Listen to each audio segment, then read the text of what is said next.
Oi, pessoal, esse é o nosso terceiro e último dia do videocast Guerreiros Cast, né? Para comemorar a 30ª edição do Prêmio Guerreiros da Criação. Eu sou Beatriz Lacerda e estarei aqui acompanhando, ao lado do meu amigo Antony Campos, esse bate-papo super interessante que começou com pessoas que fizeram publicidade aqui na década de 90, nos anos 2000 e agora essa geração mais recente, né, Antony? Pois é, Bia.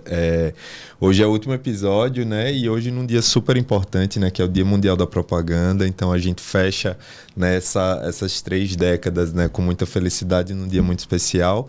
Então, se os 2 primeiros episódios foram bons, imagina a gente falando agora da última década e falando sobre o futuro também com esses 2 feras que a gente trouxe. Pois é, o assunto hoje vai render e estamos aqui com Igor Meda e com Yuri Oliveira, publicitários. A gente já agradece imensamente aqui o convite que vocês aceitaram. É uma honra ter vocês aqui para debater publicidade, para debater o mercado. E eu já queria começar dizendo simplesmente o currículo desses rapazes que estão com a gente aqui hoje, para vocês saberem currículo, né? Que super currículo é esse dos nossos convidados. O Igor Meda, ele é formado em administração e MBA em marketing pela Estácio de Sá. Desde 1998 atua nas áreas de marketing, comercial e comunicação em empresas dos mais diversos segmentos. Como publicitário, Igor já atuou como redator, atendimento, planejamento e mídia. É sócio da Tengo Propaganda, onde desde 2010 dirige os departamentos de atendimento, planejamento e conteúdo. Esse é Igor Meda. Agora vamos falar um pouquinho do currículo do Yuri Oliveira. Yuri é um publicitário alagoano, especialista em estratégias de marca, com expertise que se estende à neurociência e ao comportamento do consumidor.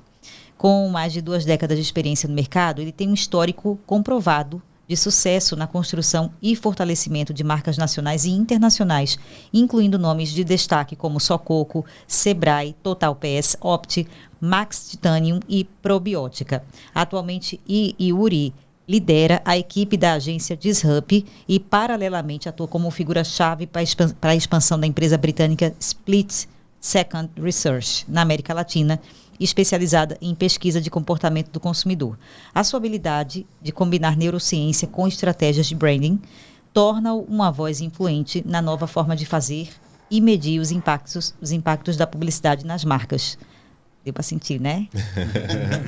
Pois é, né? Meia hora agora. Pois é.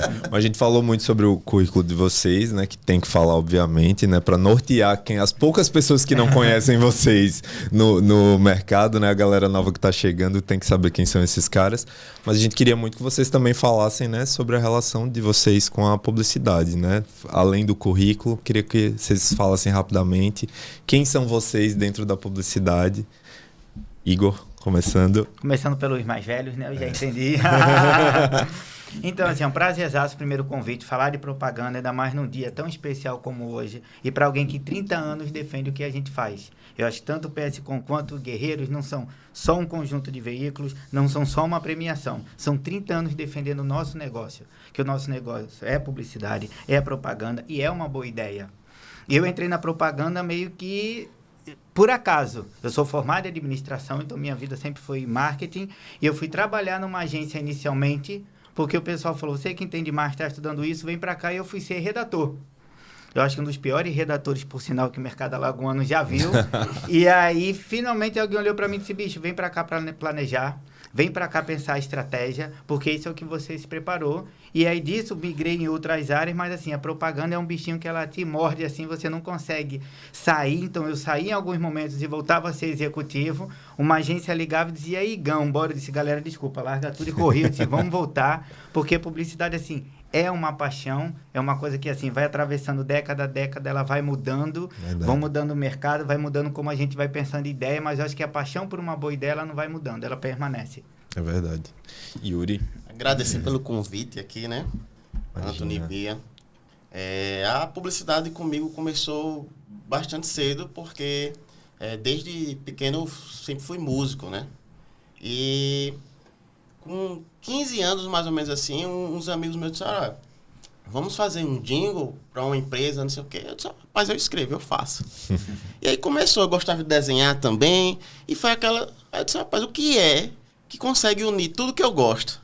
Aí eu disse, publicidade. Eu não pensei em outra coisa. Saí da escola já para estudar publicidade. e já vai 20 anos nessa brincadeirinha de publicidade. Queria já perguntar para vocês como vocês acham que a publicidade evoluiu nos últimos 30 anos.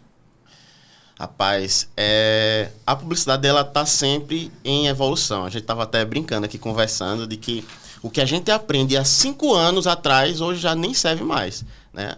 Em termos de entender como o comportamento dos canais, como o público ele consegue consumir a informação, né? Porque nós somos geradores de estímulos. Então, como é que a gente consegue gerar esse estímulo nas pessoas e como é que consegue ser atual, né? Então, o que a gente já fazia lá atrás, hoje já não serve mais. Tem novas formas de se comunicar.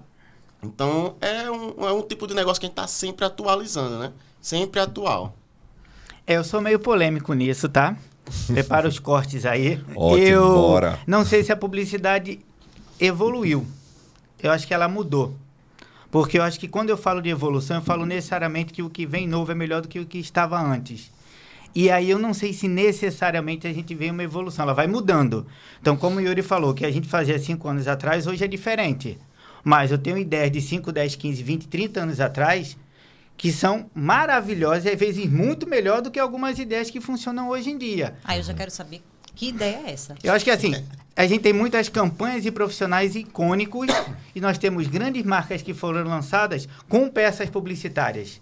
E se a gente voltar lá da época antiga, lá de falar de Nizam, de falar de Washington Oliveto, de falar de uma galera que criou a publicidade como ferramenta de arte, que mudou. A gente tem, por exemplo, um dos ícones do carnaval, que é a música We Are Carnaval, que virou assim, praticamente hino de carnaval de Salvador, e é um jingle publicitário.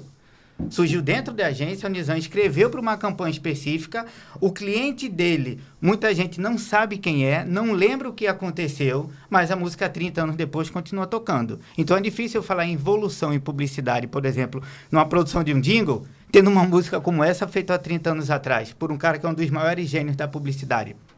Mudou? Mudou muito, porque as pessoas mudaram, o mundo mudou. E a publicidade, ela está no mundo para pessoas. Então, cada vez que muda, a gente precisa se adaptar automaticamente. Eu só não gosto do termo evolução por isso. Eu acho que, assim, como eu sou muito nostálgico, é mal de velho, e apaixonado pela história da propaganda, então tem uma galera que construiu lá atrás para eu poder estar sentado aqui hoje, que automaticamente, quando me coloco como evolução, eu acho que é um pouquinho, assim, soberbo eu dizer que eu sou a evolução de quem veio antes. Eu acho que eu sou o formato atual. E vai vir uma galera daqui para frente, daqui a 10, 15, 20 anos, que vão ser o formato atual, não necessariamente a nossa evolução. Porque daqui a 20 anos as nossas ideias ainda podem funcionar para caramba, e tendo os outros players, tendo outras plataformas, e pode não necessariamente vir evolução. Perfeito. Você falou em nostalgia, né? Então, falando um pouquinho de nostalgia, em 2014, quando começa essa última década aí, né, que a gente tá vivendo do Guerreiros, né, esse recorte de tempo que a gente tá fazendo, onde é que vocês estavam? Qual era o papel de vocês na publicidade? Quais eram os desafios de vocês lá para 2014? Vamos puxar pela memória aí de vocês. Assim, pra gente, em 2014, a gente tava começando essa introdução da era digital realmente para a comunicação, né? Era onde tinha os sites, como é que fazia site, como é que eu criava perfil em redes sociais para você começar a monetizar para as empresas, né? Porque era algo muito restrito a somente a se comunicar, não via aquilo ali como um lugar de gerar negócios, né? Então, essa transição da comunicação é que realmente está sempre em constante evolução, né? Eu estava falando aqui um pouco antes que eu me dei conta dessa mudança quando a gente foi criar um filme para um cliente e tinha uma criança lá e disse, olha, fica aqui quietinho pra gente gravar um filme pra TV. Aí ele disse, mas tio, esse filme não vai pra o YouTube não, é? Assim, não, vai pra TV. Eu disse, então não quero não. Aí nesse momento eu entendi, esse bicho mudou tudo, né? Então essa criança daqui a 5 anos vai ser um adulto, né? Daqui a 10 anos vai ser um adulto. Os hábitos já são outros, então a gente precisa entender como é que a gente consegue falar com essas pessoas, né? Como é que a gente consegue ser relevante dentro de um cenário que tem ali vários estímulos, onde você tá seus amigos ali passando e do nada um anúncio. Diferente da TV, que você espera que vai ter o break, né, para ter o comercial.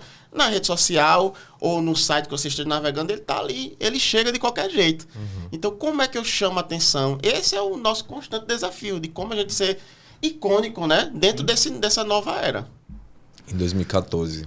Para mim foi uma migrança profissional grande, porque eu acho que a Tengu estava fazendo 4 anos e estava naquele momento de estabilizar o negócio e eu estava sendo menos executivo e muito mais líder. Então a gente estava começando a formar a equipe, preparando a próxima geração que estava vindo, que é uma galera que já estava vindo no boom de propaganda, o curso de publicidade já estava estourando, já era muito desejado, você não precisava fazer jornalismo, administração, cursos correlatos, você podia estudar a publicidade e ir diretamente para ele. Então, eu já estava muito preocupado com o futuro do mercado, mas com o futuro na parte humana. Quem vão ser esses talentos? Como é que a gente vai formar? Como é que a gente vai preparar? Estava numa época que a gente perdia muita gente para São Paulo, muito. Então, assim, tem uma galera que hoje está na África, na DM9, no Grupo Avaz, que foi Tengu. E, assim, a gente estava preocupado, caramba, se os bons talentos saírem, como é que em 2024 a gente vai ter, a agência vai ter um bom mercado? A gente vai deixar as agências de fora virem com boas ideias, porque a gente não tem material humano? Então, em 2014, eu lembro que essa foi uma preocupação muito forte, de voltar para dentro de faculdade, preparar a galera, pegar os estagiários e tratar com carinho uma formação diferente, e dizer, olha só, o mercado vai ser de vocês, gente. Então, essa transição do offline para o online, toda essa migração preocupava. Mas a minha maior preocupação ainda era o material humano, ainda era as pessoas continuarem amando e criando publicidade com um padrão de talento que Alagoas sempre teve. E muitas vezes foi escondido, porque nós somos referência Nordeste, como estado, como cidade, como nome de agência. Profissionalmente somos. Então, você pega a galera que ganhou Cannes, você tem uma porrada de alagoana ali arrebentando. Mas eles ganham com um crachá da agência de São Paulo. Eles não ganham com o DNA de quem gerou eles. E isso foi uma preocupação muito forte para a gente em 2014. E eu acho que ela é maior agora, viu? Sim. Porque com o trabalho remoto, hoje a gente não... Localmente, a gente não brigava somente pelos profissionais ali, restrito aqui. Agora o cara diz, não, eu vou trabalhar para DM9. Daqui, de Maceió, na praia. O trabalho remoto fez... Quando começou a pandemia, a primeira coisa que eu disse, vai ser muito difícil para a gente segurar talento. Reter talento aqui vai ser a coisa mais difícil, porque a gente não consegue brigar competitivamente com empresas que estão em São Paulo, onde realmente lá os valores são outros, né? Você vai fazer um anúncio numa TV, é o que a gente tem como verba anual de um cliente aqui. Uma exceção. Então, é muito difícil você conseguir reter talento. É um papel muito importante isso de formação. Sim. Da gente estar como empresa, como agência, estar de olho nas faculdades, de como a gente formar talentos, como a gente construir o profissional para o mercado, né? Porque eles são a base, né? Exato. A gente tá aqui, mas a gente não pode querer ficar para sempre. E o que é que vocês estão fazendo, assim, como estratégia, né? Vocês são 2 líderes, né, de 2 grandes agências. Quais são as estratégias que vocês estão fazendo para poder reter e formar, né, essa nova leva de publicitários? A gente criou o Academy. A gente, vez ou outra, lança alguns cursos, totalmente gratuito, para reter talento. Então, aí, às vezes, dependendo do nível que a pessoa consiga, lá a gente depois faz uma certificação, uma prova para identificar qual aluno ali se destacou melhor e ganha uma vagazinha lá na agência e a gente consegue trabalhar melhor. Deu muito certo pra gente, conseguimos extrair pessoas maravilhosas, assim. E eu acho que é um trabalho que tem que ser feito de mãos dadas, assim, com o mercado. Para quem não está dentro de uma redação publicitária, né, e não entende esses processos de produção de vocês, falando mais claramente, quando você diz assim, a gente criou o Academy e conseguia perceber quem se destacava. Quais são as características desse profissional que já está se destacando nessa nova geração? O que vocês percebem como esse daqui vai produzir um bom plano para mim, ele vai ter ideias, ele percebe coisas diferentes? O que é esse profissional que hoje está se destacando? Depende muito da área que ele esteja querendo atuar. Então, um cara que eu estou querendo treinar para ser um atendimento, ele tem a característica totalmente diferente de uma pessoa que eu quero para ser um analista de mídia digital ou ser um redator. Né? Eu não posso pegar um redator e ser um cara mais metódico. Esse cara não vai funcionar bem porque ele precisa ser um cara mais criativo. Então, tudo isso a gente vai ter que identificar qual é ali a chavezinha que cada setor precisa, né? Então não tem uma fórmula única, né? Para a gente, só complementando a tua pergunta, Tony, a gente trabalhou muito dentro e fora. Uhum. Então, assim, fora a gente botou a mão na massa. Então, por exemplo, esse ano eu comecei a dar aula, a gente foi para dentro da faculdade, sentou coordenador e professor, sentou para discutir matriz curricular, grade de curso, para a gente precisa falar a mesma coisa. Cada vez mais a gente foi para dentro das faculdades e trouxe as faculdades para dentro da agência, porque existia um distanciamento, até uma certa rivalidade. E muitos dos profissionais que dão aula não são do mercado, e os grandes profissionais do mercado não dão aula. Então, existia uma crítica mútua, e a gente foi muito para assim, vamos pegar na mão e vamos junto, porque os moleques estudam com vocês, mas eles trabalham com a gente. Então, a gente precisa um do outro. E dentro da agência, a gente sempre combateu um pouquinho algum dos mitos e da propaganda. Sempre foi muito glamorizado as condições ruins de trabalho. Você trabalhar até mais tarde, sua hora extra você paga em pizza, o excesso de vaidade, o excesso de ego, o excesso de cobrança, o pouco tempo de qualidade de vida. Então, a gente sempre incentivou a galera no esporte, sempre teve muita parceria, sempre fez com que a galera fosse muito para a base terapêutica, para a galera cuidar um pouquinho da cabeça, cuidar do corpo e um ambiente positivo dentro da agência, porque a cobrança existe, o prazo existe, a responsa existe, mas você tem que viver. E antigamente o orgulho do publicitário era que eu não vivia. Então você sai de madrugada, caramba, virei na agência. E não, a gente precisa primeiro dar condição melhor, porque o mercado publicitário sempre brigou com a CLT várias vezes, então a gente precisa quebrar isso primeiro e dizer, olha só, é um emprego digno que você tem que viver bem. E fora dizer, galera, vocês estão estudando, estudem o que o mercado aplica. E a gente, vamos entender como é que vocês veem, inclusive de defeitos de formação acadêmica, para a gente trabalhar em cima disso. Eu acho que essas conexões foram que ajudaram a gente a conseguir ver uma leva boa de talentos. Ô Bia, essa pauta de novos talentos me lembrou o primeiro episódio, né, que a gente tratou sobre isso com a Erma e com a Patrícia. Eu queria saber a opinião de vocês, né? Eles falaram muito sobre que eles percebem, né, nessa nova leva de profissionais, né, uma ansiedade muito grande em conquistar o tão desejado sucesso, né? O cara sai da faculdade já querendo ser o dono da agência. E eles falaram muito sobre a necessidade que você tem, né, de escalar degrau por degrau, né, enfim, né, de afiar suas ferramentas até para chegar lá. E que muitas vezes é uma dificuldade de manter alguém na agência, porque o novo talento ele não tem essa paciência, né? E eles falaram muito sobre persistência de chegar até esse lugar. Vocês sentem isso também? Vocês que enfim, são dessa geração mais para cá, mas também trabalham, né, com muita gente nova, estão retendo, né, novos talentos, formando novos talentos. Queria saber o que é que vocês sentem desse perfil. No outro lado, né? Vocês estão trabalhando para mantê-los, mas tem esse revés aí que muito se fala dessa nova geração. Eu acho que é meio uma loucura você gerenciar uma equipe que um tem 40, um tem 30 e um tem 20. Porque são pessoas hoje totalmente diferentes. Então, por exemplo, a galera de 40 anos, que a gente brinca que é a geração Barça, o conhecimento ele era muito manual, muito artesanal. A geração Google, ele é muito efêmero. Com meia dúzia de cliques, eu tenho uma informação que antigamente você passava 4 horas numa biblioteca, juntando 10 livros diferentes, para você ter os picotes e você construir a sua opinião.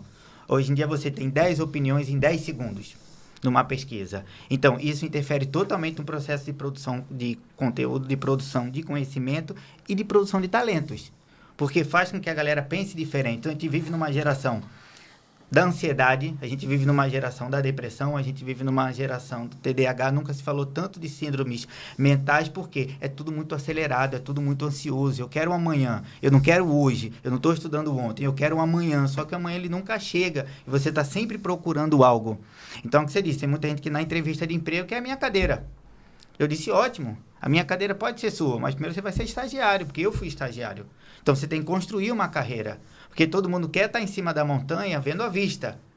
Mas a molecada não quer escalar. E a gente precisou escalar. Então, quando você chega alguém que você diz, espera aí, como é que construiu essa carreira? Hoje em dia, nesse tempo da pressa, no excesso de estímulos, todo mundo quer chegar e sentar na cadeira principal e dizer, eu vou comandar. E o que acontece? Muita gente adquire cargos sem ter inteligência emocional para isso, sem ter a maturidade para isso. Às vezes tem muito talento, porque é uma molecada que tem um acesso a conhecimento maravilhoso e absorve, eles são esponjas inteligentes muito boas. Então, assim, você vê grandes talentos de 17, 18, 19 anos com um potencial publicitário, assim, que gente precisa chegar aos 30 para conseguir desenvolver. Mas, às vezes, peca pela inteligência emocional. E aí, às vezes, isso quebra a pessoa mentalmente de uma forma que é difícil de colar de volta.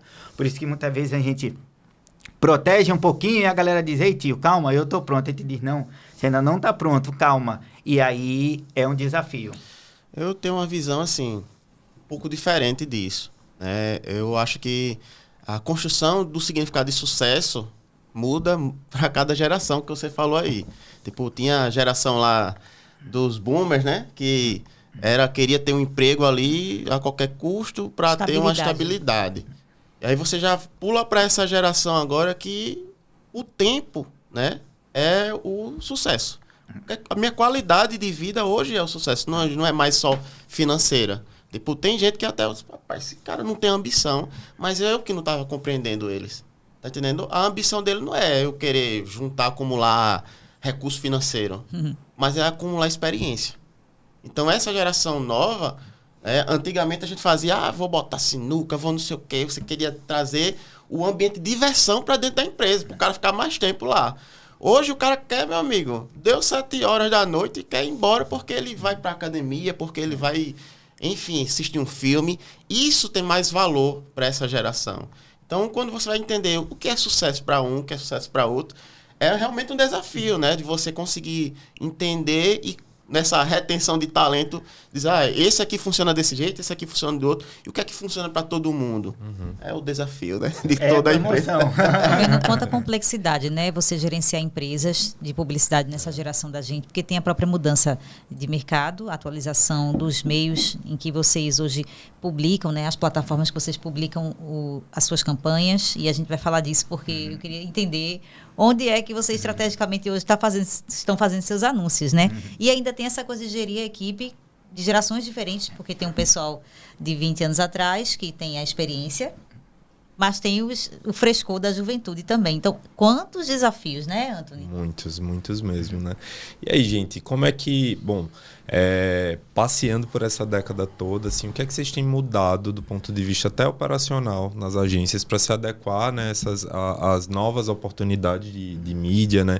Enfim, as novas possibilidades e as necessidades também de público, assim, como é que vocês estão trabalhando dentro, né, do time de vocês, né, dentro das próprias estratégias para entregar resultado para o cliente?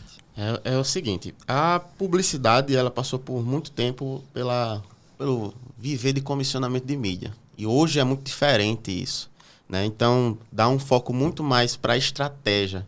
Então, o que a Disup hoje enxergou assim, de diferencial é a gente investir em estratégia, porque a estratégia ela sempre vai ser necessária para qualquer tipo de negócio. Pode mudar os formatos de mídia, mas a ideia e a estratégia, ela não muda. Se eu sou bom em fazer aquilo ali, pode vir qualquer era. Então, pode ser que a gente faça um filme e a gente entenda que vai para a TV, mas da TV eu vou botar um QR Code que o cara vai olhar no celular porque eu já sei que agora é multitelas. Então, tudo isso vai mudar. Ano que vem pode ser que nem isso funcione mais. Mas a estratégia por trás, a mensagem que eu construo, como é que eu construo uma marca forte dentro do contexto que ela está, para mim, eu acho que a essência da publicidade é essa. Não é o formato que vai mudar tudo, né? A TV ela vai ter sempre a função dela ali, o rádio vai ter sempre a função dela. Agora, como eu uso isso de forma estratégica para eu construir uma marca forte, isso é o que vai modular. Então, a Disup hoje, a gente enxerga que o nosso principal diferencial é a parte de estratégia de marca, né? Como é que eu construo uma marca forte dentro do contexto. Eu acho que o nosso mercado sempre vai ser sobre ideia e estratégia. Mudam as plataformas, mudam os hábitos de consumo, mas eu acho que isso são duas coisas que não tem como você tirar da propaganda. O que é que mudou muito para a gente lá dentro? A gente passou a estar muito mais dentro do cliente. Antigamente a gente recebia um produto para comunicar. Hoje em dia está dentro do cliente, mudando o negócio do cliente, juntos para conseguir desenhar isso. Isso é uma parte muito mais de gestão do negócio, que muita gente entendia muito a gestão de marca como uma coisa meio efêmera, muito de você desenhar, pensar, opinar, pitacar. Hoje em dia a parte de gestão está muito presente dentro da agência. Eu acho que a gente tem um caldeirão de pessoas para conseguir fazer. Então você tem praticamente idade pai e filho dentro da agência, porque a gente comunica para pai e filhos. Então precisa ter hábitos diferentes, vontade diferente, consumir coisas diferentes, às vezes um choque que é natural e é gostoso de ideias para conseguir evoluir. Eu acho que a gente abriu muito mais a cabeça. Se antigamente você tinha TV, rádio e jornal vendendo tudo fácil, você tinha essa trinca publicitária que era batata para você lançar, usando uma gíria mais antiga em homenagem, para a gente conseguir fazer, isso funcionava. Hoje em dia, assim, cada marca tem uma plataforma que precisa, porque cada marca tem um público diferente. que consome coisas diferentes. Então, eu não comunico para a marca. Eu não comunico para a agência. Eu preciso entender, eu comunico para quem? Onde é que essa pessoa está, o que ela consome, como é que é o cotidiano dela. Como eu coloco a minha marca até lá. E muitas vezes a publicidade não é mais a publicidade. Hoje em dia você conta uma boa história, e estava falando antes, conversando com o Hilton sobre narrativa, muitas vezes você narra uma história que vende a marca muito mais do que os 30 segundos vendendo a marca. Porque tem um público que gosta de ver o comercial, gosta de ver o intervalo. Já tem um público que não, que gosta de ouvir uma boa história. E no meio dessa boa história você tem uma gotinha de marca, e essa gotinha é importante para fixar cliente e marca. A plasticidade, né, da publicidade está indo cada vez mais embora, assim, né? Tornando a coisa mais comum. Ela aparece ali de forma... Como imperecível, né? É. Porque, por exemplo, nós temos VTs que duravam 10, 15 anos. Tanto de veiculação quanto de você comentar depois. A gente estava conversando, tem o VT que estoura hoje, faz um material, uma campanha, viraliza, 15 minutos depois sai uma notícia, sai uma polêmica, alguém é cancelado, então esquece que a gente estava falando, volta para o assunto novo, e a gente fica de hora em hora nessa ansiedade, buscando a notícia nova, e isso mudou um pouco a parte artesanal e artística da publicidade, que ela ficou um pouquinho mais efêmera, e para a gente ficou mais desafiador. Deixa eu perguntar então, se vocês têm algum projeto que considerem um marco na história da agência ou na carreira de vocês.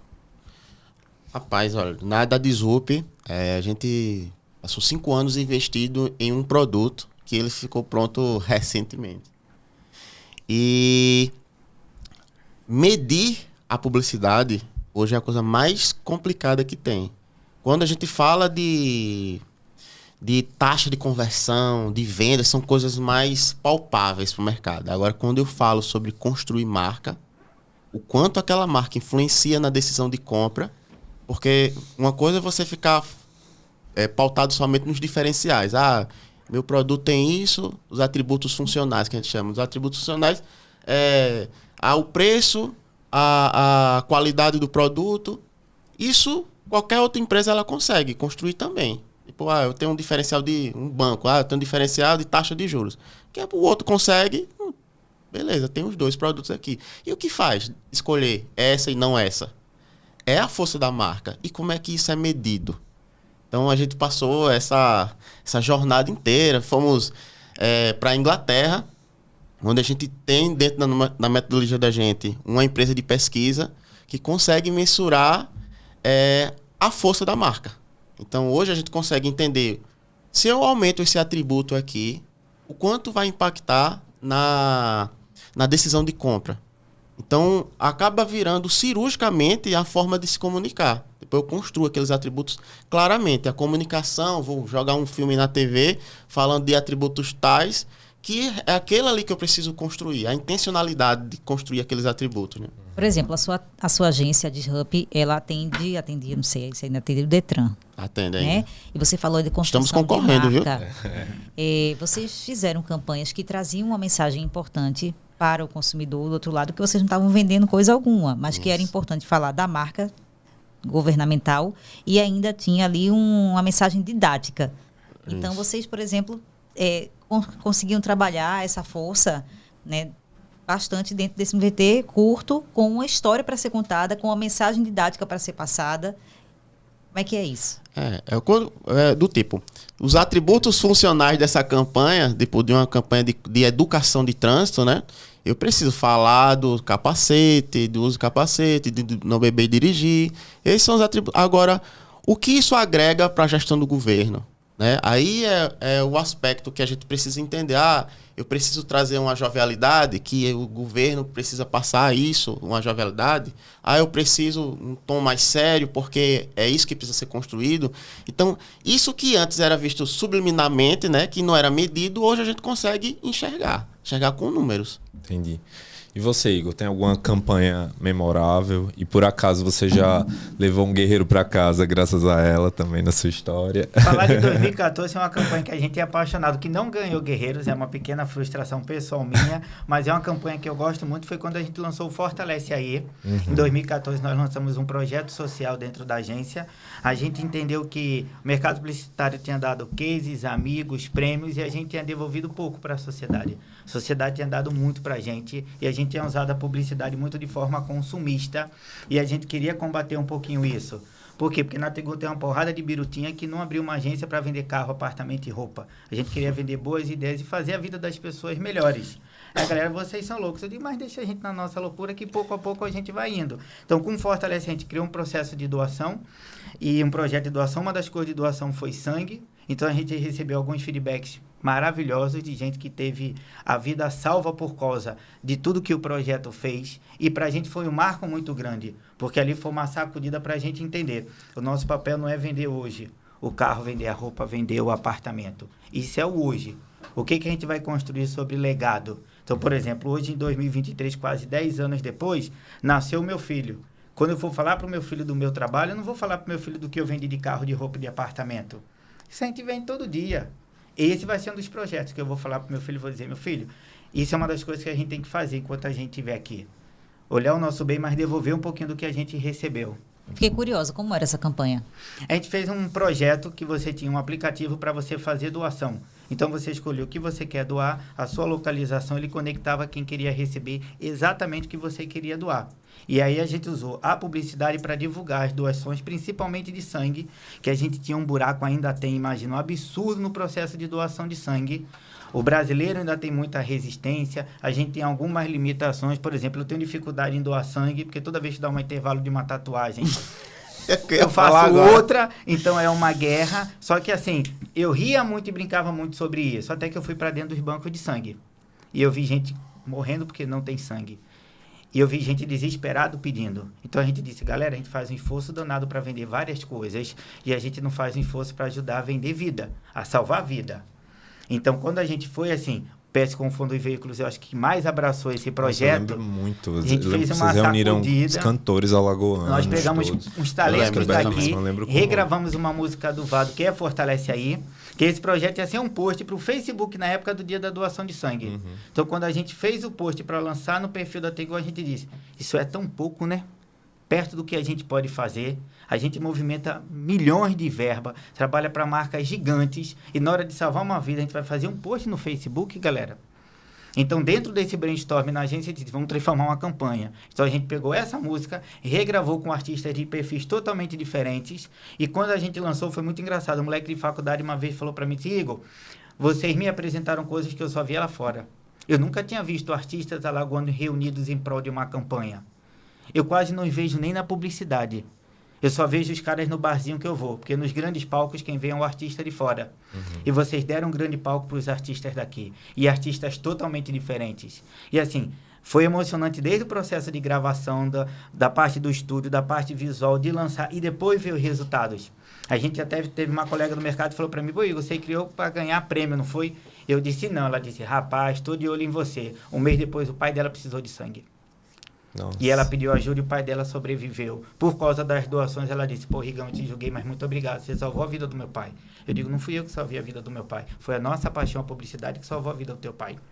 Verdade. Contribuição social, construção de legado. Propósito, né? Trabalhar com propósito Gente, agora a gente tem um momento aqui que é o momento que a gente revira o baú do Guerreiros da Criação. E a gente quer mostrar algumas imagens aqui. Queria que vocês comentassem sobre elas. Vamos soltar aí? Meu Deus e aí, do céu. Igor? 2010, o primeiro Guerreiros da Tengu, a gente surgiu em março de 2010. Em dezembro a gente ganha o primeiro Guerreiros. Foi assim um susto pra gente, a gente participou, porque a gente frequenta o Guerreiros desde o início dos anos 2000. Então a gente escreveu as peças para estar no meio das festas, no meio da galera. E aí, assim, uma equipe massa. Por exemplo, o Chico hoje está na Agência África, o Lucas está na DM9, Malu está na Disrupt com o Yuri. E aí, assim, tem uma galera, assim... Isso aí mudou muito pra gente, assim, muito, porque a gente tinha 6 meses de vida praticamente, um pouquinho mais, e as pessoas não sabiam que a Tengu existia. Então, esse prêmio botou a gente no mapa. Disse aí, vamos ficar de olho nesses caras, vamos prestar atenção no que essa galera tá fazendo. E aí tirou a Tengu um pouquinho do sigilo e tornou um pouquinho mais notória. E aí, assim, foi uma noite mágica. Muito bom. Próxima. Eita, e aí? Essa aí, nem lembro. Essa tá um pouquinho mais recente. Essa aí... Lembra o ano, Levi? Não lembro o ano, não. Essa mas tá mais recente. Eu acho que deve ter sido 2018, né? Por aí. Foi da Joelma. Foi 2018, Joelma. Eu não Olha lembro aí. qual foi o que a gente ganhou aí nesse... Próximo. Eita, Esse também tá mais recente, né? Isso aí... esse acho que esse foi 18, ó. esse aí foi O 18, outro que foi 19. ali no shopping, esse aí. Esse foi o da Joelma, então, né? Que a Joelma Foi. cantou. Esse aí acho que foi O da Joelma não, que a Joelma cantou, né? Fenômeno, né? Fenômeno. Enlouqueceu o mercado. Esse aí acho que foi com... Inclusive, a campanha foi com o... Acho que foi da Rota, né? Que tá aqui o Túlio. Acho que foi da categoria de mídia exterior. Acredito. Deve ter Né? sido, Tem mais? Temos mais? Já tá cheio aí. ó. Esse aí também tá mais recente, né? Esse aí, Com Val, Vanini. Só as figuras ilustres da Disrup. E aí, Esse Igor eu acho que também. foi 2014, se eu não me engano. 2014, exatamente. 2014. Foi E dessa edição aqui, ó. a gente até brincava que a gente só dava sorte em números pares do Guerreiros. Foi 2010, 12 e 14. Era uma brincadeira dentro da agência. E esse foi o ano do Fortalece Aí. Eu acho que foi um ano muito maneiro de consolidação, porque a gente tinha 4 anos de negócio. Então, para muita gente, a empresa ainda está sabendo se vai ou se não vai, para onde vai. E eu acho que esse foi o ano que a gente deixou de ser uma promessa para ser algo realizado.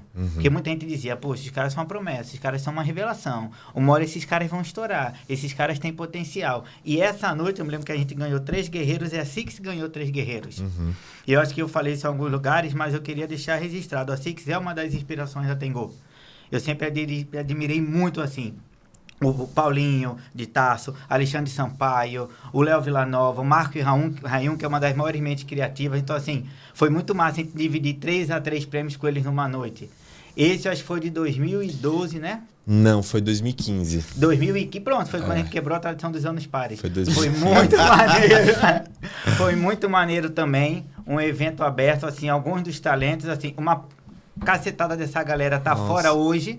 Então, assim, a gente entende muito o que a gente falou de reter talento, sempre foi uma dificuldade. Conseguir manter uma galera, principalmente depois do Guerreiro, a gente brincava que o Guerreiro era maravilhoso, mas depois, no outro dia, a gente tinha, vem aumento, vem proposta e vai a galera recebendo uma série de fora muito massa, porque era uma visibilidade grande, muito antes de Behance, de várias plataformas de você se expor, tem uma galera de fora que conhece o Guerreiros.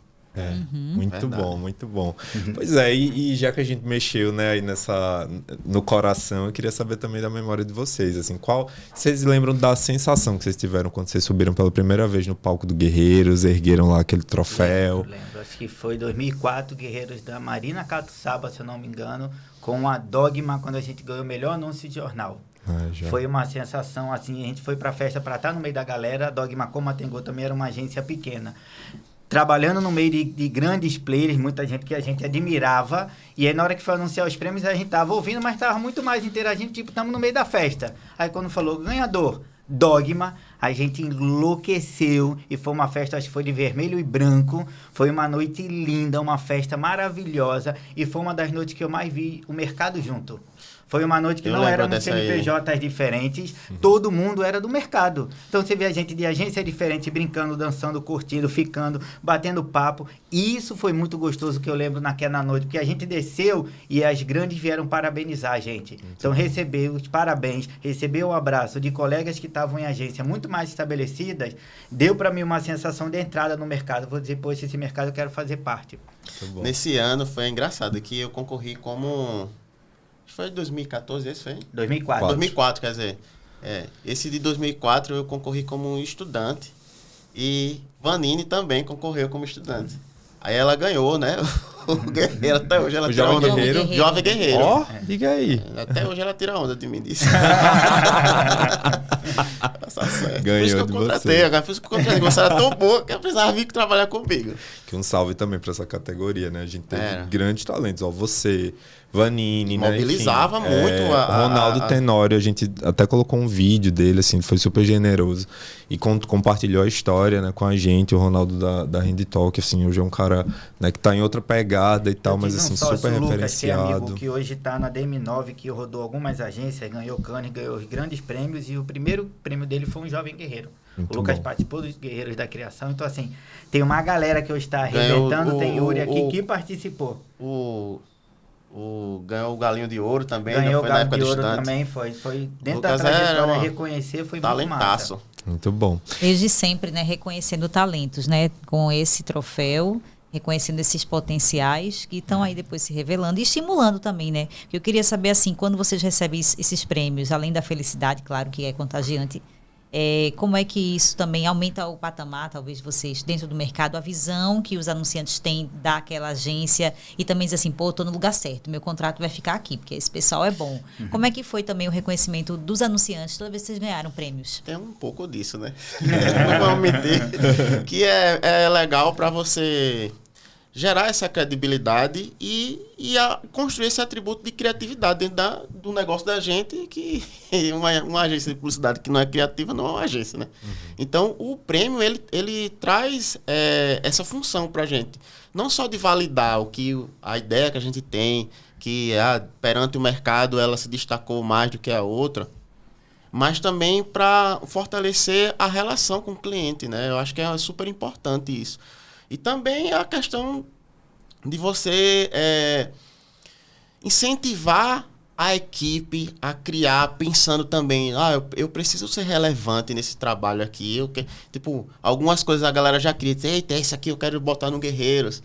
Então, é super interessante ver essa costura, né? De como esse prêmio ele influencia em vários aspectos do negócio da gente. Desde a autoestima do profissional que está ali, passando o ano todo trabalhando para construir essas campanhas memoráveis, né? Que chega ao ponto de ganhar um Guerreiro, de certa forma, ela teve um lugar de destaque. E essa relação com os clientes, né? Pra gente tem muitos marcos. O Guerreiro ele é muito marco de como anda o negócio Tengu. Então a gente surge em 2010, muita gente vai ou não vai, para onde não vai, uma porrada de gente que saiu de agência para formar a própria agência, sem um sobrenome de peso, sem uma grande estrutura, sem uma grande conta e trabalhando para São Paulo inicialmente. A gente depois de alguns meses que veio trabalhar para Maceió. Então em 2010 a gente ganha o primeiro Guerreiros da gente. Então o mercado diz, eita, olha só quem tá por aí. Quando foi em 2002, 2 anos depois, a gente ainda tentando se estabelecer. 2 anos, apesar de hoje parecer muito tempo, eu sempre achei muito frágil para um negócio em 2 anos você dizer, a minha empresa existe, está sólida e estabelecida. A gente ganha a campanha do ano. Então foi quando a gente saiu daquela coisa. Um dia esses caras podem render alguma coisa. Pode dizer, esses caras têm um potencial. E aí 2 anos depois foi quando a gente ganhou 3 Guerreiros numa noite, disputando Guerreiros prêmio a prêmio com a Six, e a gente até ficava de uma mesa com o outro brincando, para o ímpar, vai, esse é meu, esse é seu. E foi quando o mercado olhou e disse, esses caras existem, esses caras entregam, e os grandes anunciantes vieram pra gente. Porque antigamente nós éramos vistos como uma agência pequena, uma agência tinha talento, mas a gente ainda é uma porrada de loucos juntos, e esses caras são um grupo de ideias, ainda não é um negócio. Então, assim, o Guerreiros, ele tem marcos pra gente de negócios muito claros nos primeiros 5 anos da Tengu. O que a gente estava construindo, o que o Guerreiro representou e como o mercado passou a ver a gente depois do Guerreiros. E eu sempre gosto de falar assim, se não existisse o Guerreiros, eu não sei se existiria a Tengu hoje. A gente tem uma relação muito simbiótica com o prêmio. Muito bom, né? Uma coisa importante que o Igor falou aí, porque a gente quando começou, né, acho que temos a mesma faixa. Tem mais ou menos a mesma idade. E estamos juntos no colégio. Todo mundo na faixa dos 20, né? E também acho que as empresas nasceram ali muito perto, né? Aí a gente não tinha o cabelo branco, né? De gerar credibilidade, de olhar para você, são jovens agora que não entendem de negócio. E o Guerreiros, né, trazia essa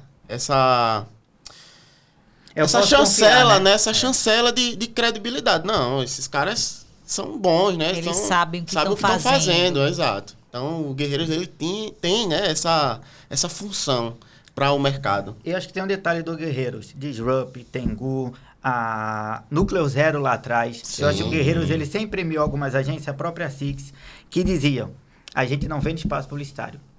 A gente vende ideia. Eu trabalho com os veículos para o cliente. Eu não trabalho com o cliente para os veículos. Então, o Guerreiro sempre premiou as agências criativas e sempre mostrou para o mercado que a agência que mais fatura, a agência que mais compra mídia, não necessariamente é a agência que vai levar um desse aqui para casa. Uhum. Então, esses mocinhos aqui sempre serviram para pontuar. Premiamos uma boa ideia. Não premiamos quem tem mais verba, quem tem mais funcionário, quem tem mais estrutura. Uhum. Então, muitas agências de boas ideias que não tinham uma estrutura tão forte, só conseguiam sobreviver por causa do Guerreiros. Então, você vê, agências como Nativa, como Tengu, uma galera, por exemplo, que nunca atendeu o governo, É muito difícil sobreviver no nosso mercado, somente pós-pandemia, sem você atender uma conta pública. Sim. Então, esses mocinhos diziam para o mercado, pode confiar nesses caras, porque esses caras estão vivos. E estão vivos com boas ideias. Não estão vivos com o tamanho de faturamento que eles geram. Então, Guerreiros tem uma relação com algumas agências e com um perfil de agência específico que, assim, é muito crucial. Né? Então, aqueles anos que a gente teve dificuldade no mercado, pandemia, dificuldade de tudo, alguma dessas agências, esse perfil de agência, começou a sumir. Começou a cada vez mais a galera voltar a dizer, peraí, deixa eu vender espaço, faturar e garantir o meu negócio saudável, depois eu me preocupo em vender uma boa ideia. E isso é perigoso para o nosso negócio. Quais são as expectativas, então, para essa 30ª edição que está chegando? Tá aí, Amanhã, né? já. Amanhã. E aí? Eu tô com Eita, expectativa respirou alta, fundo. viu? Eu tô com expectativa alta, nos inscrevemos com bastante coisa. Torcendo aqui que seja o ano ímpar dele, né? Tô brincando.